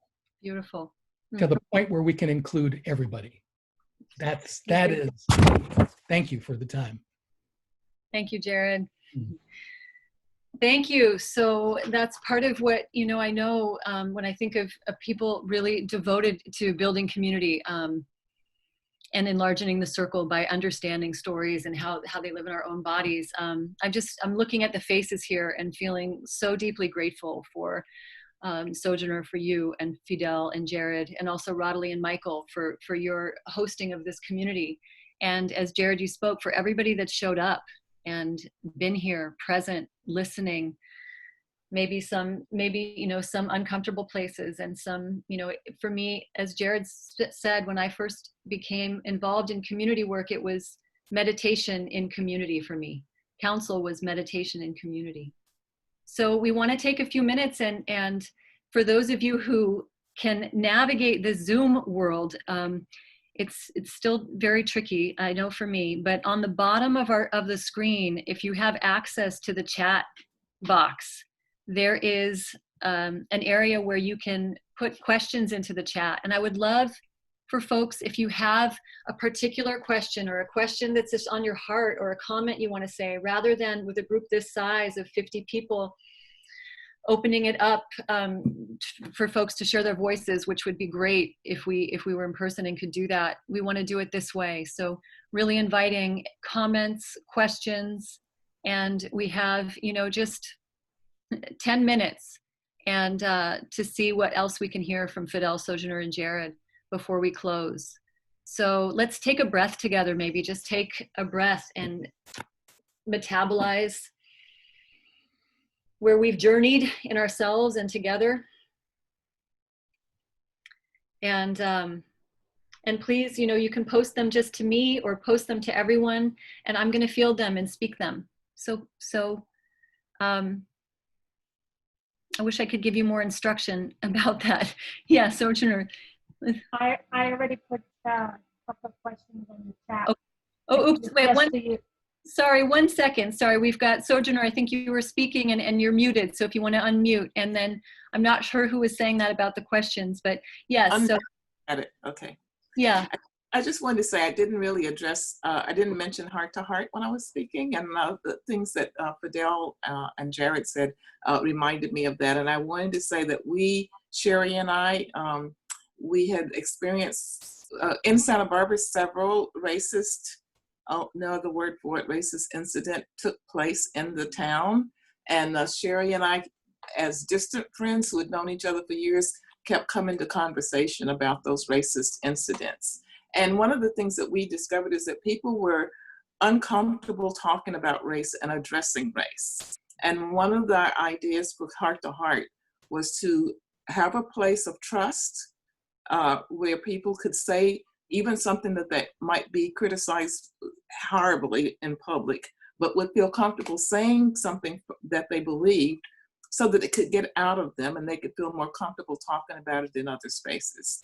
Mm-hmm. And so we selected handpicked a diverse group, diversity in age and diversity in culture, et cetera, and we built trust among that small group of 10 people, and we led conversations about race and invited them to say the things that had most on their mind, whether they were Black or Latino, whatever culture they came from. And I think that many of those people in that first group went on to join other groups that were more public, but it was coming to that small group where they could build trust and say things that they were afraid to say about race, and then being able to speak more openly about it. And to me, that was the great idea, was to not be afraid to speak whatever the truth is for you, even though it might be based on false information or what have you, but not be afraid to speak. And I think as much as we listen, I think we also, my goal has been to encourage people to express themselves from their heart, to speak whatever they truly feel, and that there's more room outside, and more people are suppressed. I worked in prisons, jails, all kinds of situations. So many people had pent up ideas that they were afraid to tell anybody that they felt that way because they felt they'd be criticized. And so that's what Heart to Heart is about, to be able to speak from your heart about whatever you want to, and not have fear, not be afraid of speaking, and therefore each person can speak for themselves. Thank you so much, Sojourner. Actually, I was gonna, I'm so glad you spoke to Heart and that work, the heart of that work and your experience with that. And you led beautifully. I think just in terms of, I've been getting some notifications from folks that everyone doesn't receive the chat. So I'm just gonna, mute the folks. You know, I just wanted to say something that might be relevant. You know, when I was in the 70s in post-war Germany, and that was the time when we, from not hearing anything about the Holocaust, from one year to the next, we heard everything about it. You know, it's like it was like a huge re-education thing in the schools, which I really embraced. I went to Israel and worked in kibbutzim and really wanted to learn. But I noticed in about 2/3 of my classmates, they were overwhelmed. That was too much for them. They shut down. They said, we weren't alive. What is this our problem? Which I personally didn't understand. But I was wondering, what would be Fidel and Jared and Sojourner? What would be, because I see many people doing this. You know, I see 30 clients a week in my practice, and I just hear a lot in the groups I teach, and I see people shutting down and numbing out. And so what would be some of the helps you could see so that people can actually listen and not shut down and really stay open? I just, from my 70s in Germany experience, I realized it's not enough to tell the information. We have to get people to listen and not shut down. Fidel, Jared, Sojourner, is there just one thing maybe you could say that you learned? I'll let someone else go first. Okay. You should go first, Sojourner. Jared, you wanna? I can go. Is that cool, Jared? I know you're muted. You know, I think I'll keep it very simple. You know, this is based on my own healing of my own trauma, my own lack of having a voice as a young person, and then the work that I do with young men and women coming out of the criminal justice system or just living, you know, in the streets, is creating a safe and nurturing environment. Mm-hmm. As simple as that. And most importantly is I'm not actually trying to change anybody's life. I'm changing my own life. I am a work in progress. I dig deep into my wounds. I've gone through many different rituals and therapies and et cetera, to get myself to where I'm at, to understand that in order for anybody that has dealt with any type of trauma, whether it's outside trauma, right, post secondary trauma, or complex trauma, or personal issues that they've gone through, in order to get the amygdala to calm down, to get into the relaxation response, the first and most important part has to be the environment. You know what I mean? And especially living in LA, and young people that I work with living in marginalized communities, the environment, it's the toxic environment that's trickling down into the parents, which trickle down into the kids. And so what I found is just creating a safe, loving, nurturing environment where they also feel that they're around a safe, nurturing, caring adult. And that changes everything, where they're able to share their heart, their pains, their sorrows, and then get to that place where imagination can start. Mm-hmm. I'm really appreciating your saying that, Fidel, and I would echo everything you're saying. I would also say that caring for ourselves, appreciating our life and our experience, having compassion for ourselves is not different from caring for the world. There's a term called pathological altruism that Joan Halifax, who spent a lot of time working with compassion, has sort of worked with a lot. Pathological altruism is where we lose ourselves as we run about trying to deal with the suffering of others and forget to take care of our own self in this process. It's not selfish. Compassion has to be something that we learn and apply to ourselves, even if we are, if we consider ourselves to be walking with a great deal of privilege. We cannot lose ourselves in this moment. We must gird ourselves for the suffering that is all around us. And I found this mostly to be true when I was in prison working with correctional officers and guards, who you just think, like, why are these guys acting like this? They're animals. We're trying to build compassion. In a moment, I saw the suffering of everyone and realized we're all caught in a system where we all need to be attending to our own self-regulation, our own ability to stay centered, and then our ability to understand that it is about all of us. We can't lose ourselves in that process, or else we're no good for anyone. So we need to practice. I would just in response to your question, Radhule, I'm not sure that we can, I'm not sure that I have anything for the people who want to tune out.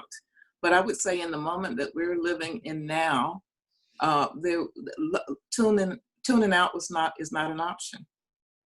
This is a moment that we're living in right now when everybody has to stop and pay attention. You have no choice. It cannot be tuned out. So perhaps you've worked on it for years and didn't know the whole truth, but I'm just saying there comes a time when we all have to look at what's happening. And so I think a lot of the communities, and especially the Black Lives Matter efforts that have brought under the umbrella so many different communities, so many different hurts and so many different wounds and so many people that have been tuned out for so many years, invisible in plain sight, been with you all the time, saying it all the time. It's always there. So then it becomes an individual need to hear, because nothing will go forward until this is dealt with. So I think it becomes self-preservation to listen. That's beautiful. Thank you. Thank you, Radhule, for that question. I was busy because I just want to give a moment to speak some of the things that came into the chat before we find our way to close together. And there's just a lot of gratitude there. And there's also people's desire to want to connect with you three. How do they reach you and find you? So Fidel, Jared, and Sojourner, if you want to make yourself available to be found, I can add that into the chat. You can speak that, and I'll do that. Yeah, I would. Alexis, please, if people didn't get it, centerforcounsel.org. All of the offerings are made to everyone, and we invite everyone to join up. Please find a way in, and you're all most welcome. Everything is no cost at this point, and we'd love to see you in this kind of deep presence. We'd love for you to extend your practice beyond your cushion into the world, and an opportunity to sit with folks from all over and all walks of life is maybe the first step for you. So centerforcounsel.org if you're interested in finding out more about the organization or joining up with one of these free offerings. Thanks, Jared. That's awesome. So centerforcounsel.org, I put it in the chat. Sojourner, what about you? Is there a way to reach you? I just feel like I'm accessible in the community. You just Find somebody, Sojourner, how can I reach you? That kind of thing.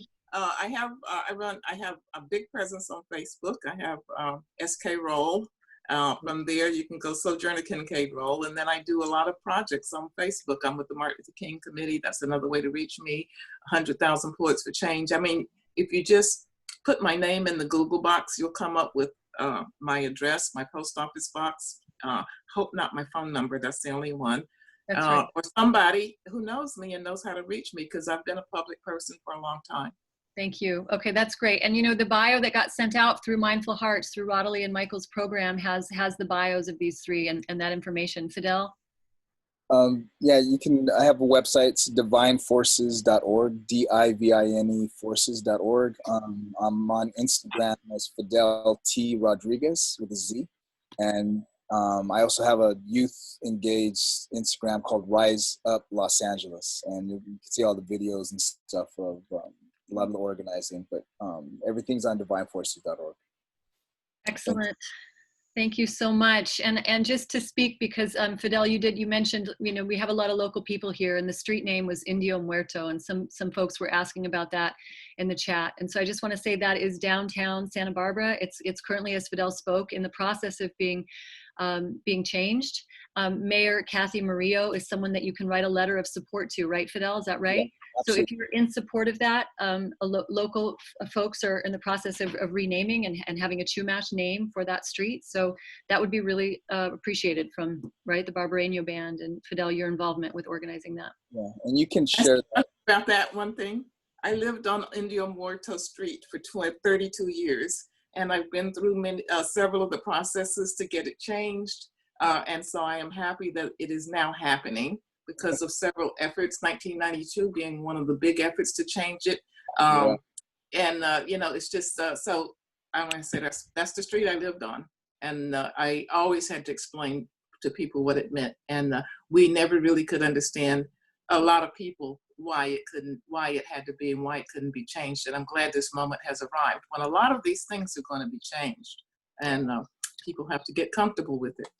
That's right. That's right. Thank you so much. So that was Indio Muerto. So that means dead Indian. That's the translation. So there's many other questions here, and we're moving toward the end of our time together. So I want to honor those questions that came in, and if you're interested in having some answers to those questions, you can linger on here, and I will chat you back and make sure that the speakers got your questions, because people are writing questions in that are really specific to you all about involvement with a Casa de Maria, with working with kids in schools, with curriculum that's very biased, with a consortium for law enforcement. So thank you so much, everybody, for being here. Radhule and Michael, for the continued holding of this space, and for Sojourner and Fidel and Jared, for being with us, with your lives and your hearts, and really for a collective field of presence in this time, 2020, such a powerful time to be alive on the planet, so much reckoning, so much need for compassion and understanding and listening. And so thanks for doing it together. And Radhule, you mentioned that you wanted to complete with a gratitude meditation. Do you want to do that for a moment before we close? Or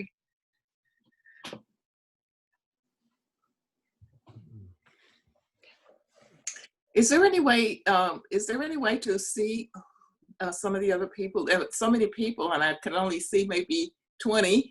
Is there any way to have a better sense of all the people who were gathered as a part of this? Many people here, unfortunately, don't show their faces right now. If you want to show your face, if you want to just show your face for a moment and video yourself for as we close. Some people are doing that. Wow, the numbers are going up. Thank you for doing that. It's great to see everybody's faces.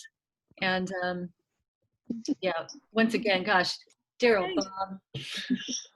Yes. So good. Michael, would you do the last meditation? Okay, thank you.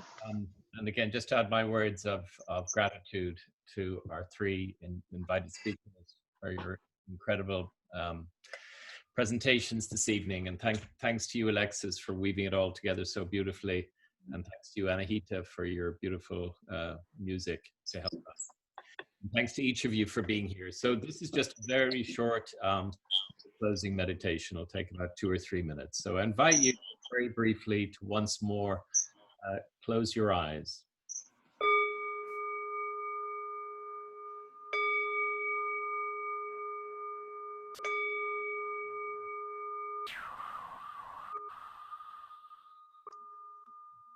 And as you close your eyes, I invite you to allow your awareness to drop down into your body, all the way down to the earth, all the way down to the sensations of contact between your body and the earth. And I invite you to allow your awareness to rise up and fill the whole space of your body with mindful awareness. And I invite you, in your mind's eye, to turn towards the east, the east where the sun rises, where the day begins, where life begins. And as you turn in that direction, to remember whatever gives your life its deepest sense of meaning, its deepest sense of hope. And for just a moment, to allow yourself to drop into that sense of meaning and hope.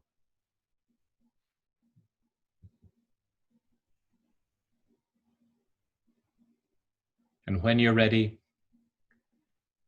and still in your mind's eye, imagine turning towards the south. The south, where the sun rises to its zenith, filling the world with light and life. And as you turn in this direction, I invite you to turn towards the natural world, the world of more than human nature. And as you turn in this direction, perhaps remember one encounter that you've had today with a natural being. It may have been a tree you met, it may have been the sunshine, it may have been the shade, it may have been a glass of water. And as you turn in this direction, as you remember this encounter, just notice whatever gratitude is in your heart. And for just a moment, allow yourself to drop into that sense of gratitude.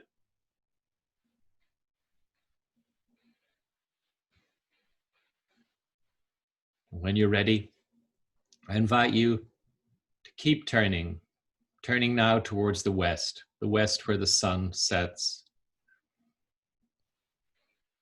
In the west where our ancestors pass into the spirit world. And as you turn in this direction, I invite you to remember one person, right now, one person who fills your life with joy, who fills your life with happiness. And it may be a person who's still alive. It may be a person who has passed into the spirit world. Just for a moment, in your mind's eye, see this person before you and imagine yourself in her presence, in his presence.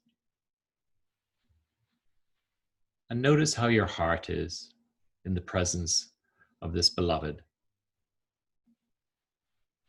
And for just a moment, allow yourself to drop into your heart sense.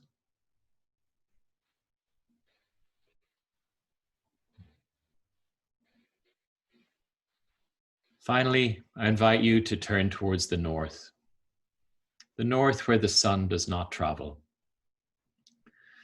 but where each night, on a clear night, if you look up, you'll see in the same spot the northern star, Polaris, always there, always in the same spot, always there to come back to, helping us to know where we are.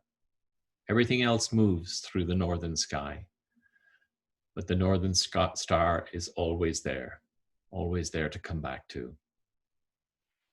And as you turn in this direction, I invite you to turn towards your own life. And I invite you to allow the question, something about being alive in the world at this time that I'm deeply grateful for is. Something about being alive in the world at this time that I'm deeply grateful for is. And notice what arises in your heart. And for just a few moments, allow yourself to rest in this sense of gratitude.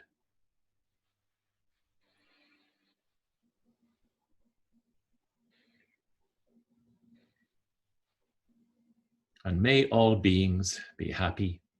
May all beings be safe. May all beings everywhere be free. And may I become all that I need to become to best enable this to happen for all our relations.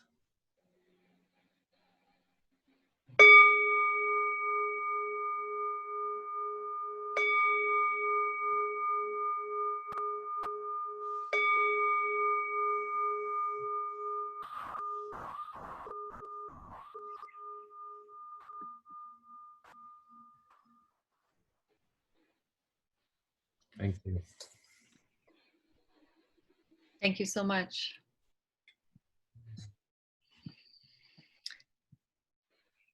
Thank you, everyone.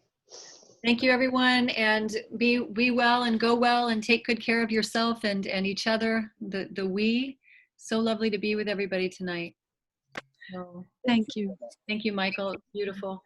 Thank you. Thank you. Thank you, Jared. Thank you, Fidel. Thank you, Sojourner. Thank you so much for the invite. Thank you. Thank you, Anahita, for the beautiful, beautiful. Thank you. Thank you all. Thank you, Anahita. Thank you, Daniel. Beautiful. Everybody for coming. Sojourner, if you want to unmute yourself, you can too, just so you can be here and say hi and bye as folks sign out. Unmute. There we go. At least I finally realized I should turn the light on so you could see me. You're very clear. I really appreciate having been invited and being a part of this. And I wish it were 5 hours. Yeah. This is. I feel like we just began to delve into this. And I know that from people I've talked to, this is something people really want to do, is to be able to talk about these things. And so thank you for having a space where this can happen. And I'm hopeful that many other groups will be having similar conversations. Thank you. Yes. You know, I made a vow to my grandfather who fought the Nazis to keep it going until the government changes. And I hope that will be in November, but maybe we have so much fun then that we just continue. We will see. Definitely a good thing, and I wish others would pick it up. And it's a good way of bridging bridges and connecting. I love seeing La Casa de Maria in the background. Thank you. Peggy. Hi, Peggy. Hi. You know, everybody asked, one of the questions that we didn't get to talk about was, what is our practice? And I thought about that particular question, and I think everybody can think about it for themselves. That helps them make it through this time. My practice has been for about 3 weeks or a month now. Every day I call a friend whom I haven't spoken with a long time and have a long, unlimited conversation, maybe an hour or so. It's the first thing I do in the morning, is call someone I haven't been in touch with. Some of them are older people who are much older than me, who don't have a lot of interaction with the world. And I feel it's a mutual thing for me and for the person that I talk with, my friend, from maybe I haven't spoken with them in 10 years. But just that idea of reaching out every day to someone, I feel is a practice that I would like to encourage. Thank you. That's so beautiful. Yeah. 5 more hours. Oh. All right. Well, good night, everyone. Thank you. Good night, Paulina. Right. Right. Thank you so night. much. For Hey, Bye. Nico. Good night. Oh. Hi, It's- Alan. See all these people. Hug, Daryl Bob. Oh my gosh. Good night, Alexis. Thanks Hi, for Dan. having us on here. It was fun. Wait a minute, where's Thank my you so much camera? for being here. Yeah. And Be if, well, do good work. That's it. if you're not yet on our mailing list, it's mindfulhearts.org, and come join on. We do this every month. Yeah. Thank you so much. This is really warms the heart in an ice age of the heart. our heart gets warmed in these evenings. Is that Sophia and Alex? Right there. Oh, I know who that Yeah, and Alex. okay, that's right, Katya. Sorry, yeah. That's okay. Thank you. Hi, Radhule. Thank you, Sojourner. Thank you so much. My kids were still talking about when you came into our class earlier. Yeah. Thank you. Yes, you're welcome.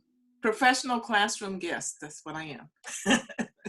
You are a very welcome professional classroom guest. So can I ask one last question to Fidel? And I don't know if Fidel's still here. I think oh no, I'm actually meant Jared. Jared, can anybody join one of these circles via Zoom? Very much so, and I'm hoping that folks will search it out. You know, we are asking folks to sign up, and once you sign up, you get the link. But it's a group around this size now, so everybody is present. And once you sign up, you get the link, and folks show up for 90 minutes to just be present. It's such a beautiful and meaningful experience. It's all on donation base. You know, while we are able to do it, we're offering it that way, and I think it's an opportunity to begin to take a practice and move it into community, and actually have 90 minutes of offering your regard.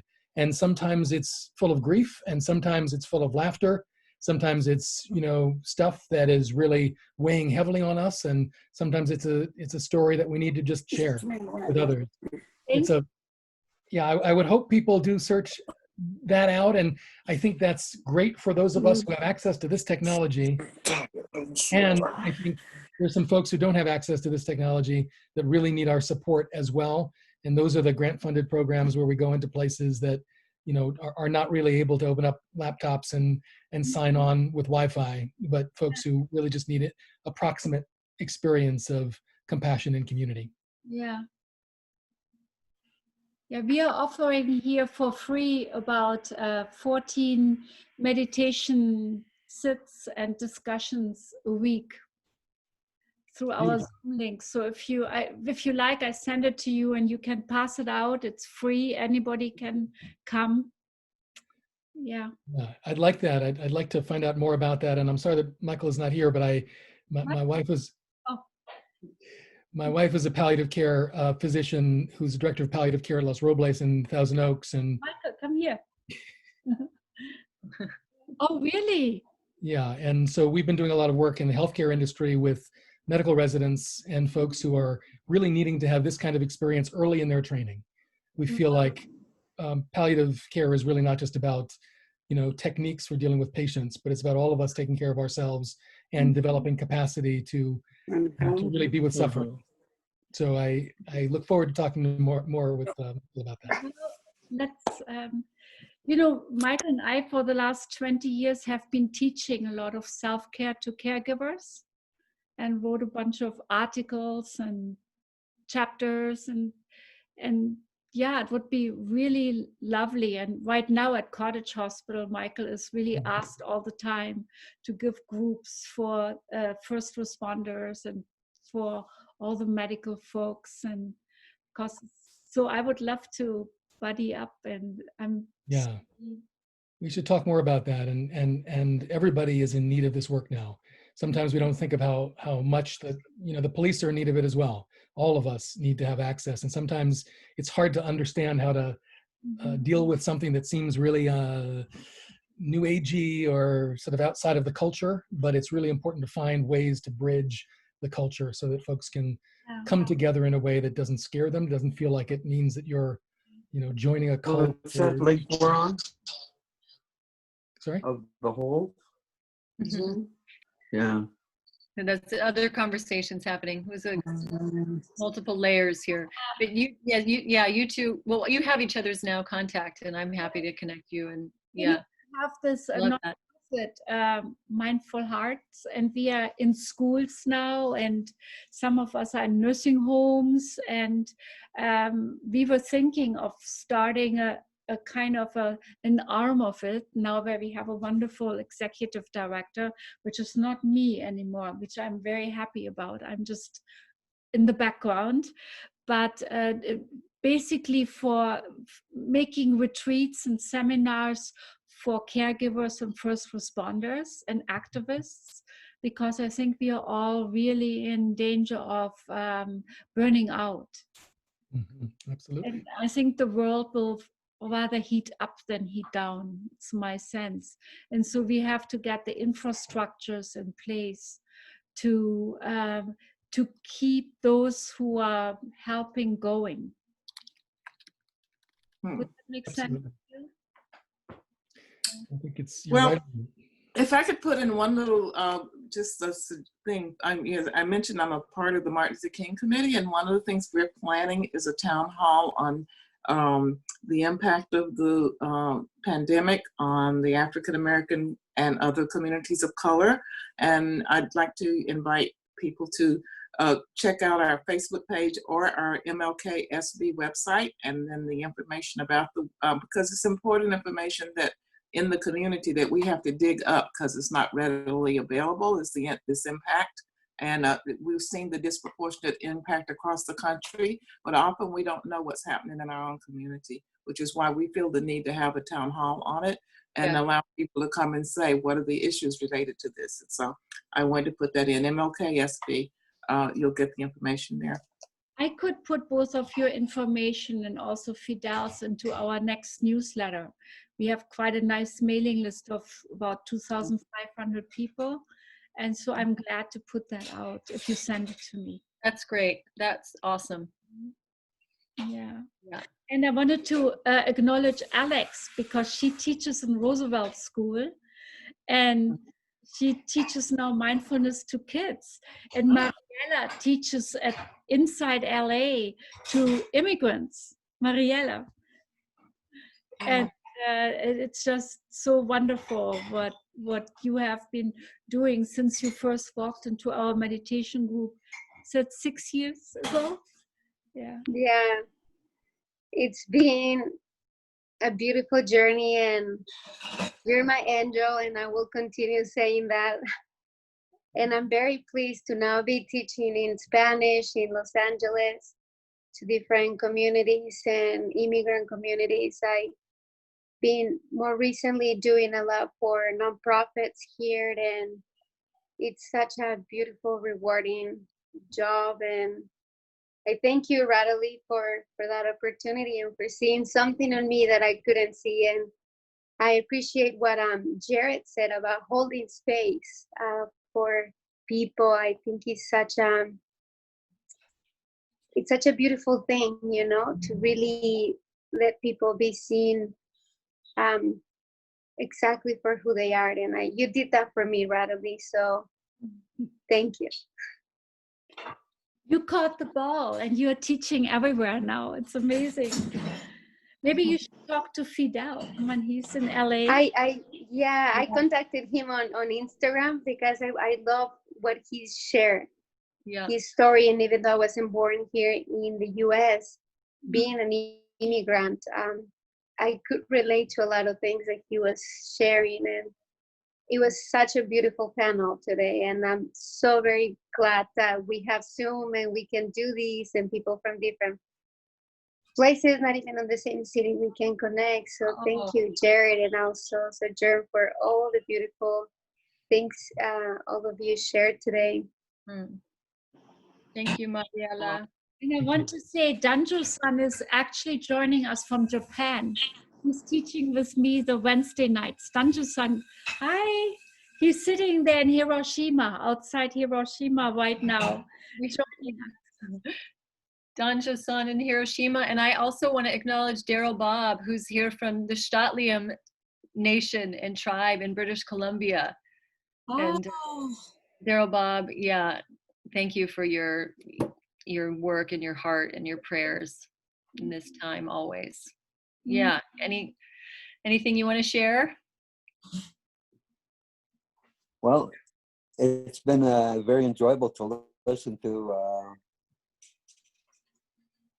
a lot of what's been going on and the discussion you've had, and like you said, to do a lot of work with people, and really listening to the change that's coming. You know, we can talk about it a lot in a way that could be very constructive, or you know, the impacts to people on some of the key issues that are talked about in racism.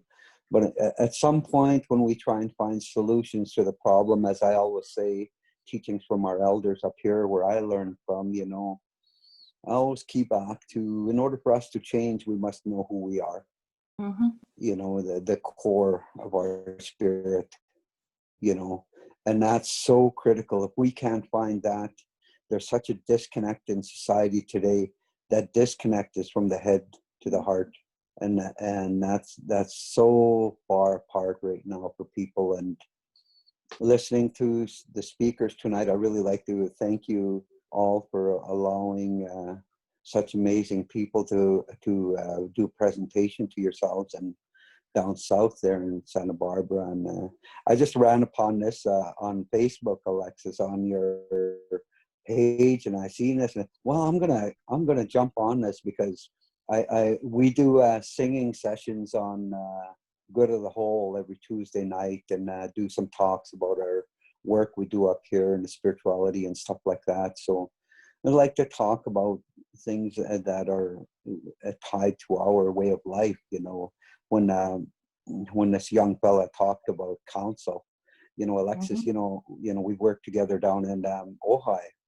I think you know, the council, there are very, very good opportunities, you know. And I'll just close with a quick story of how our people up here, when they went into council, it went on for days.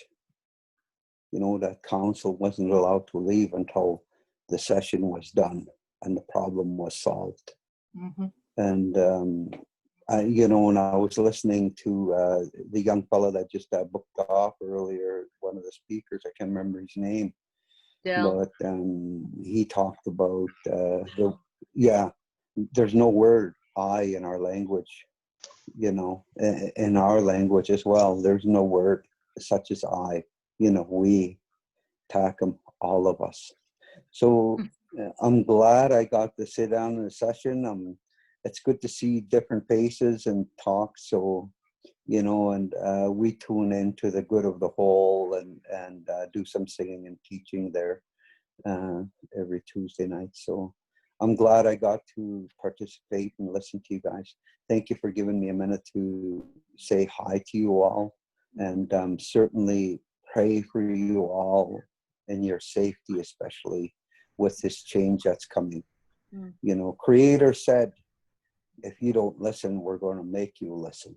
You know, and that's what's happening now, is we haven't listened to the instruction given to us by Creator as mandated within our way of life. We were born with a responsibility to carry out a duty in our life, and we've forgotten that responsibility. And I always like to say, you know, only through the eyes of our ancestors will change ever happen. That's why the root of our people's ancestors are so critically important right now, to find out through the eyes of the ancestors of our past, the teachings that they gave us to guide us into the future. Our future, the future of our children, lie in our hands today. What is our responsibility to carry out the mandate Creator has given us? So I'll leave it with that. Alexis, it's amazing to see you again. The wife says hi. She's sitting here. Hi. And she just finished conducting a women's sweat lodge here. So we're still doing sweat lodges here on the land with the limited invites only. So, you know, they say the virus is allergic to heat. So, you know how hot the sweat can be, and we don't let up on that heat. Anyways, love you all. Thank you, Alexis. Love you so much. Amazing. Thank you so much. Your sponsors, thank you for allowing me to talk for a minute. Okay. Thank you, Daryl, Bob, and Teresa. So lovely to touch in with you. Prayers up to you with your people and everything that you're holding up there. stay safe and well.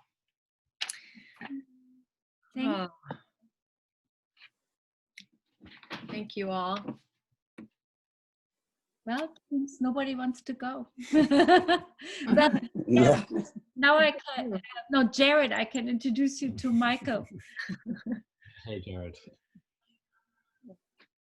Because Jared's wife is a palliative care doctor, and yeah. I'll talk to you guys offline. I don't want to impose on everyone else's time, but I'd love to connect with you further. It's just Thank you, Denise, Jared. Yella, and Sojourner, and Alexis, and Jared, and Alex, and Katja, and Anita, and Danjusan, and Rolle. And Denise, it's nice to see you. Yeah. Thank you. Thank you for everything. Just everybody. Okay. Good night. Good night. Hey, Good night. Thank you. Good night, all. Good night. Okay. Night.